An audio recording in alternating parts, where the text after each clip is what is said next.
रहमान बेनम।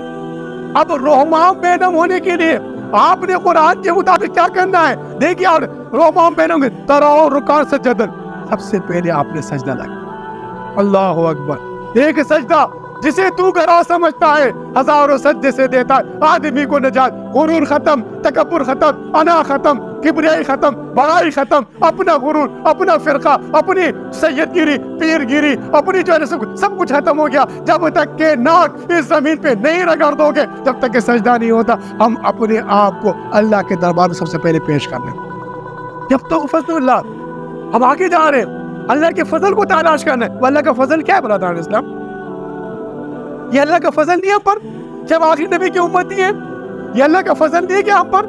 ये ऐसे दौर के अंदर जब नफ्सा नफ्सी है, जहाँ जन्नत से लोग जहन्नम की तरफ जा रहे हैं, जहाँ पर एक दूसरे के लिए तकफीर पैदा की जा रही, ऐसे दौर में, ऐसे पुरफतन दौर में एक ऐसी आपके सामने एक ऐसी खुशखबरी रखी गई है कि अगर कोई जहाद हिंदुस्तान के अंदर, जो ग़ज़वे हिंदुस्तान के अंदर, जो ग़ज़वतुल हिंद के अंदर अपनी शरीक होगा, उस पर आतिश दोज़ख भी हराम है, वो उसका अफ़ज़लुश शुहदा का सवाब है। कि अल्लाह का फजल नहीं? अल्लाह का फजल वो नहीं ब्रदर इस्लाम जो हराम कमा के, सूद पे पैसे कमा के, जब अफसर होते फिरौन बने होते, जब अफसरी खत्म हो जाती, सर पे टोपी पहन के मस्जिद के पहले मिंबर पे आके हराम की कमाई पे घर के ऊपर लिखते हाजा फजल रब्बी। हाजा मिन फजल रब्बी नहीं है।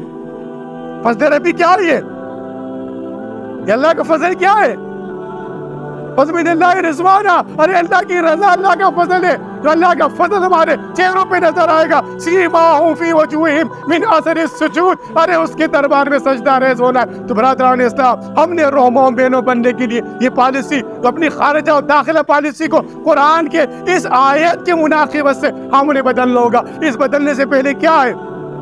अशद्दा वलल कुफ्फार, अल्लाहु अकबर। ये खारिजा पॉलिसी है, रहमान बेनम दाखिला पॉलिसी है। अब दाखिला पॉलिसी के लिए क्या है?